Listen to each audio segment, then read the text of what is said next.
Hi, good evening. Quick response to the chosen one. Uh, he actually said that, um, Hispanic and Latinos to wake up and and that if um, we don't know that they're putting us in FEMA camps. Well, yeah. Well, I'm glad you made that distinction. Hispanic and Latino.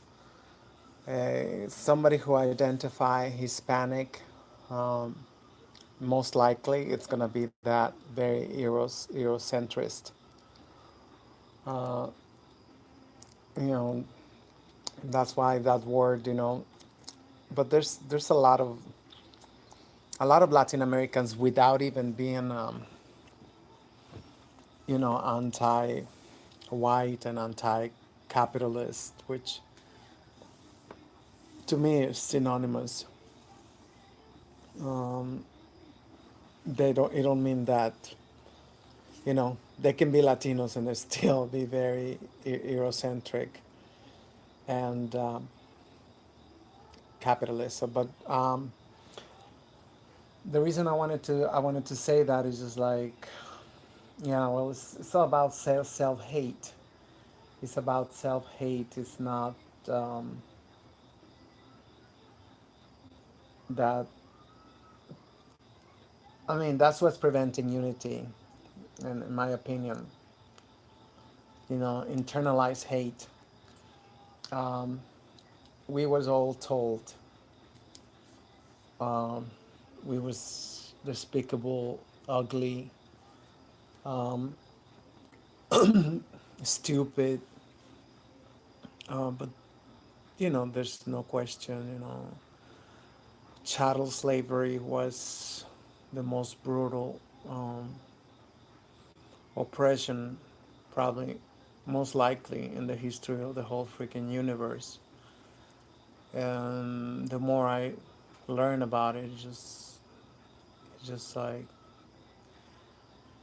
it really like helped me understand, our enemy, because that's what unites us the most. We got a common enemy, but a lot of the people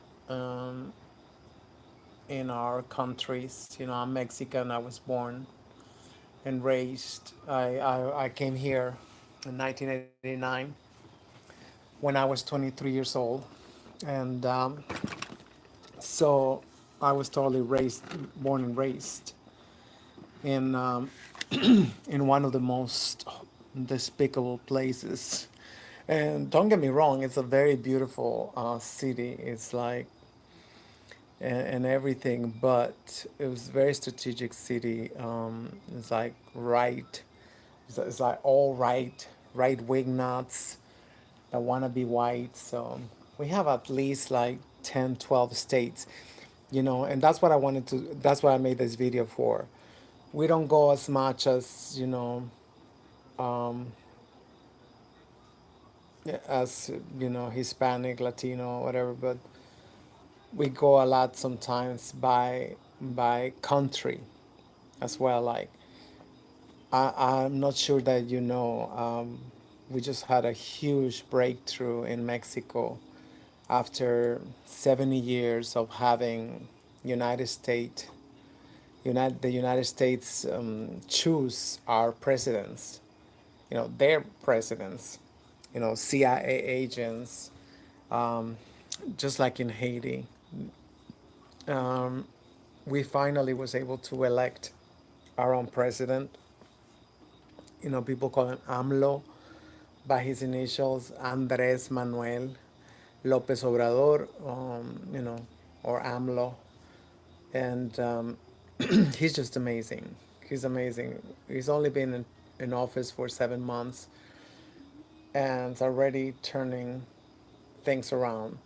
He is having, I think he already hired somebody to do internet. and I think it's going to be fiber up. Yeah, I'm sure it's going to be fiber optic internet in the entire country, but with emphasis in the most forgotten areas, which is the black Afro Mexicans, indigenous, all the South, and especially the Southeast. That's where it's like a jungle. It's like a jungle. I don't know. I'm not educated, so it's jungle weather, jungle area. I don't know how you say that. So yeah, and that's something that is very strategic. That's the second reason I wanted to do this is because it gets really a lot blown out of proportion. Every time speaks, are being purposely anti-black. I feel like it just really go like viral and stuff, which is, I mean, it's good, because you need to protect yourselves and you need to know what's going on.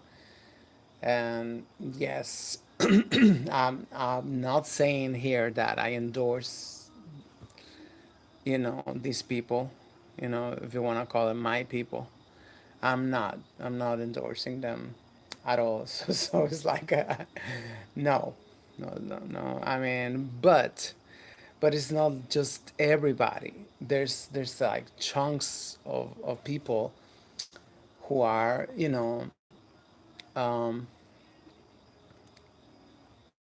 it's not like 100%. Some areas like, like in Venezuela, we got like, yeah, anti-capitalist. Are they pro-black? No, I would not go that far. I don't even know exactly what that means, pro-black. So, are they a big pro-black areas? Yes. Are Afro Venezuelans, running the country? I don't know. I doubt it. Um, but they are Afro Venezuelans who have positions of power, and also I know they got land. They got their land, so that's good. That's good. The same thing as Cuba. You find anti-capitalists, which like I told you, capitalism is synonymous of Europeans, because that's what the system they created that works so beautifully for them. So that's the whole thing, this whole system of privilege that they detail, they master. It's like sometimes subtle, sometimes bold, but it's all been so normalized. I mean, sometimes I just like amazed at how it just. I mean, like, I went to a doctor today, and they had the television on, of course, and I was just watching the commercials. It's like one after another, one after another. These white people, looking like movie stars, really happy, really high, really, really like kind, and hugging each other. Every commercial, I don't even know what they sell. I quit television like almost 15 years ago, so I don't know what they were selling or anything. But and of course, well dressed, driving cars and shit. So it's like, and these are only the commercials. So it's like I can only imagine what the hell, I'm thinking it's the same thing like 15 years ago, but it is in so many angles. For me, I'm privileged enough, that very privileged. I consider myself, and I am, to not have to interact with them for years, just like, even in the subway, whatever, you can put headphones on, And I try not to go to those areas where they are the most. Stay in the Bronx. Stay, even in my neighborhood. There's not as much. It's like, I'm on the third floor, so I can easily walk up and down the stairs. So I don't have to share elevator with those crackers. I don't. So it's like it's a big difference. It's a big difference, and I wish I could meet people who experience this, having, being, what's the word they call it, integrated. I was totally integrated. I mean, of course, my English is lousy, of course, like whatever, but you can ask me everything, what the damn crackers are up to, and and I could tell you. They call it pop culture and all that shit. So yeah, for years I was like, well, that was before the internet. So that's when I started watching. I was like, wow, and I still, I haven't got really past that. The biggest injustice in the whole world, in the history of the whole world, what they did to the original men and women, just, um, and, and that's another aspect that, it's just like, it was not violent or anything. So, especially in the continent, just to think in the African continent, just, you know, was that more than 2,000 years of colonization? And I mean, like I see even like Ethiopia, it's never been colonized, but I met Ethiopians. They're very Eurocentric. So how that happen? Just like you. But I gotta stay focused because I'm extending myself and I'm very sleepy. But I wanted to say it's just like it's not just Hispanics and Latinos. It's just like, um, it's a country base, and in each country, like even in Venezuela, they have like two states that they are like absolute, right wing, mother freakers right there, and just like, and they are always begging Trump to drop nuclear bombs in Venezuela, as if those bombs wasn't gonna kill them too. It's just that's how twisted, and it's a horrible disease, of, I call it the disease of the colonized mind. And we need to seriously invest in decolonizing schools. I think just like it should be like just like college. You go the first semester, second semester, and so forth. And but it's a lifetime process. It's a lifetime process. I started my decolonization process like 10 years ago, and I still feel like, just the fact that I don't, like, I mean, lately, I've been starting to get like, I mean, discovering that there's a lot, that a lot of the stuff survive in Mexico.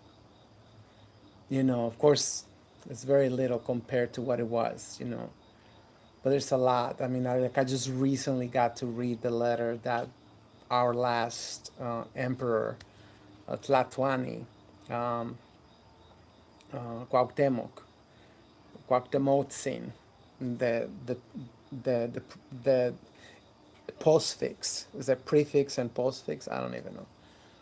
Sin mean master, or sir, something like that. So Cuauhtémoc is rather supposed to be Cuauhtémotzin. So yeah, he left us a letter, and and just to hear, like, you watch videos and even scholars, and to think, I don't know if they're doing it on purpose to say that, oh yes, in that letter he was saying this and that. No, he was asking everybody to hide everything until the right time come. So to me, it was like, I went into, first of all, into a, like, like a rage attack. I was very angry. My teachers told me in school that there was not really much, just like ruins and shit. It was just like, and over the years I've been finding out that there's like some, what they call them, codex, and of course all the writings, and they had like obelisk, especially in the south, like what they call obelisk. I mean, now we know is the phallus of Aser, Asar, or I forgot how you pronounce that. So over here they call them, I forgot what they call them. So there was like, outside every building they had these blocks, and they wrote everything in this. There was a wedding here. There was, like, so to speak, but a lot of them did get destroyed because it was on a stucco. And that's what they said about Kemet. They said that there was like probably thousands of Kemets, but they didn't have the limestone. They didn't have all the stuff, so a lot of stuff got destroyed. So it's just, I mean, we don't get angry because um, we don't even realize a fraction of it. I know you said that, anger make us heavy, and I totally agree. The principles of Ma'at, just like, your heart had to be light, like a feather, and I think they they read that, so they say, well, this is good. Let's make him even more angrier. But you know, I'm very angry, but not all the time, not the whole day, and I just try to remember throughout my day to reset my heart, to reset the tape, and try to start each day on a clean slate and stuff, and balance. Everything got to be balanced. Fun and everything. Like yesterday, I spent the whole day at the beach.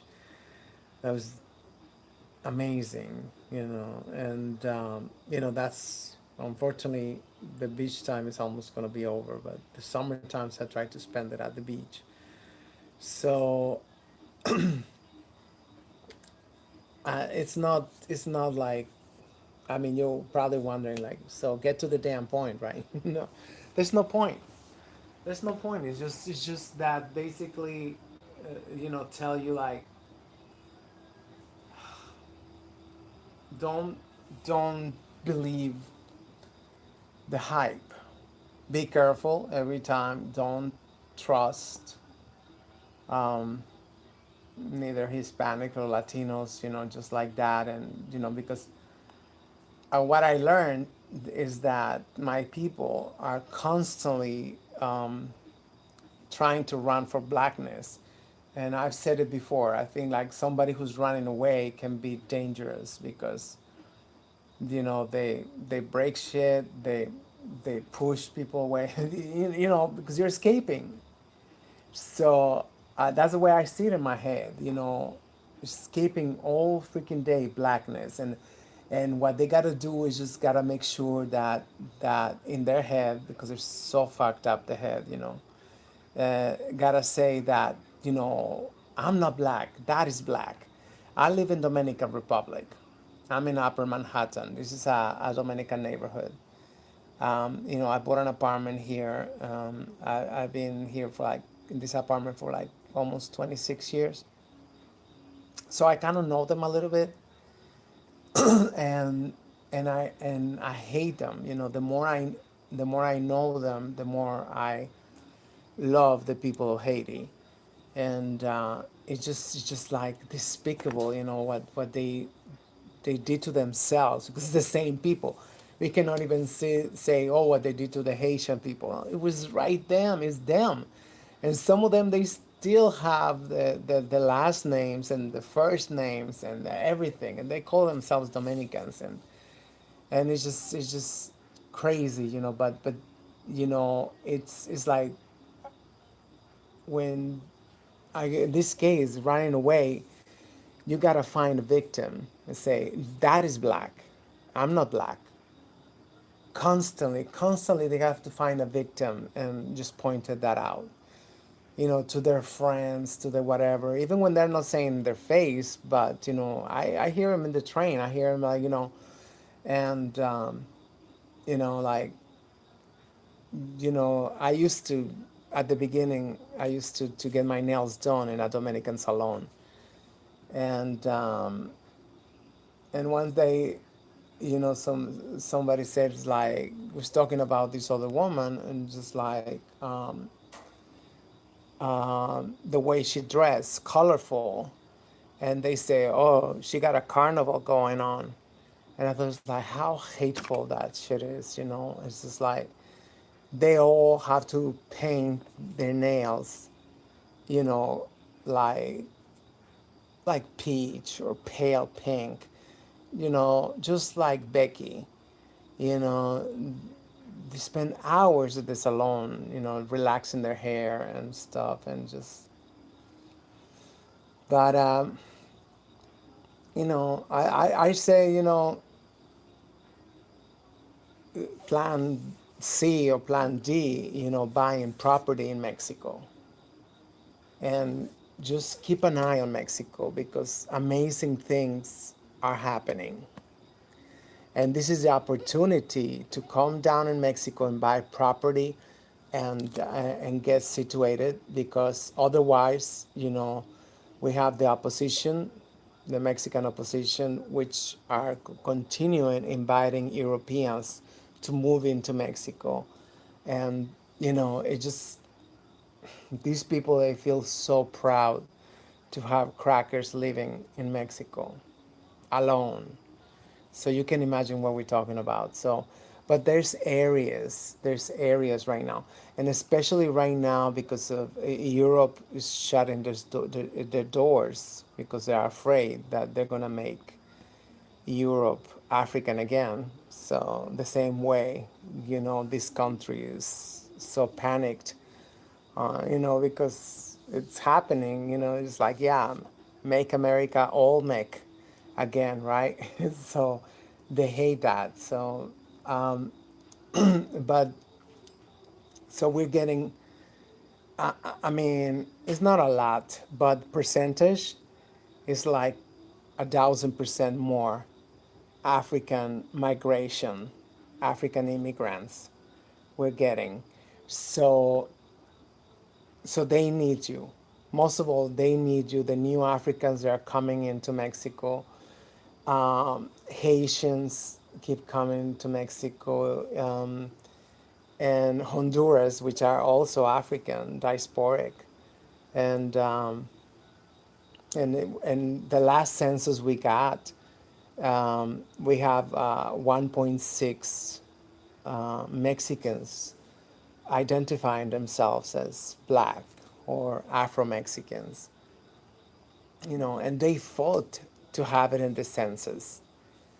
So that's huge in a country that I told you constantly, running away from blackness, and it's just a lot of times just in this bullshit, oh, indigenous, what the hell is indigenous to me? I mean, like, we see all the evidence. And oh, one more thing, in 5 years, we started building already a train that's going to be connecting all the major archaeological sites in the south.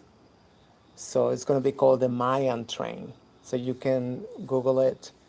So that'll be amazing if there was an African coalition of organizations, archaeological and all those fields besides archaeology, I forgot anthropology and all this stuff, to come this huge coalition of and say, well, we've seen it all, and I mean, because obviously, I mean, you don't need experts, you know, it's indisputably African, which was the whole thing why the Europeans are suppressing all the excavations. Even Dr. Anthony Browder said that, you know, and it's just a big suppression of. I mean, they finally opened the museum in Cairo, and they curated the pieces like very careful. So it's like making like sure that nobody's gonna believe that it's African.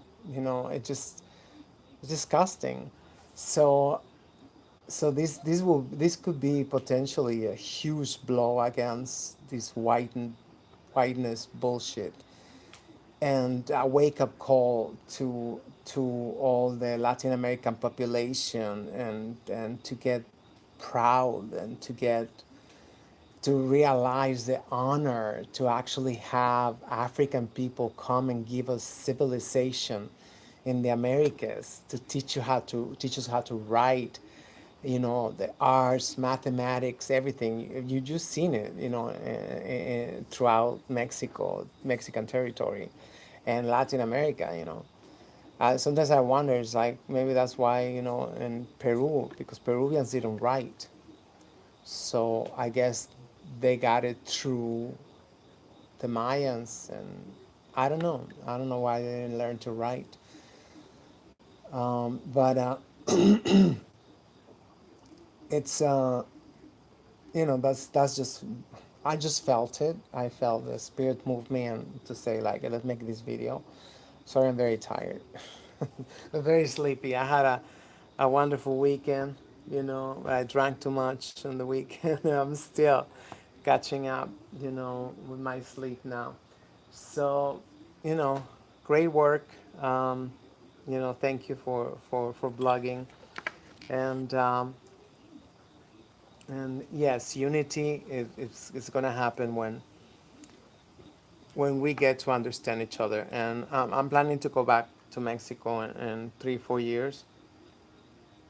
You know, I've been here 30 years, like I said. So I'm just hoping to get that it will get a little bit more peaceful, because you know, there's still a lot of violence. Um, you know, it's very strategic. I don't know if you heard about Operation Fast and Furious, where President Obama injected all these weapons, you know, and cash to the cartels, and just grab a bucket of popcorn and watch it, you know, like a Roman Coliseum. So all I have to say is that, you know, your so-called black on black crime is nothing. It's like Six Flags compared to Mexico. I mean, it's just I don't even want to get into details, but it's horrific the way it was. But it's just, you don't have anything to worry, because you know 99.9%, you know, we kill each other. It's like, you know, the African diaspora. You don't kill anybody else but yourselves, and and that's very strategic. That is very strategic. That the crackers, they they like I'm getting very tired. But they make us, you know, hate ourselves, and I mean, this is the same internalized hate, that we don't value our life. I say, you know, like really, I even joke about it. We should probably start, you know, Mexican lives matter, but because they don't. I mean, just see it. People just like, you know, put out machete or something, you know. But yeah, I mean, I wish there was an expedition that you can see for yourselves. You know, especially in Mexico City, it's amazing. But I mean, uh, I'm hoping, and I keep being suggesting to our president that they need to democratize farming. that people should be allowed to farm whatever they want, wherever there's a piece of land, and if you can, if it's legal, whatever, you can plant whatever. Actually, in Argentina, they had a huge famine, and that's how they survived the famine, because that little piece of land, the little pots they got in their house filled with dirt, that's what they ate. So that is very powerful. It's not like a little, and and it's a lot better for the land, for the soil. So I'm really hoping for that, and just to remember that it was, us. It was it was Mexico who abolished slavery way before the United States, and we had our first, African president, and you know, and that was remember that was a time. All you gotta do was just cross the border.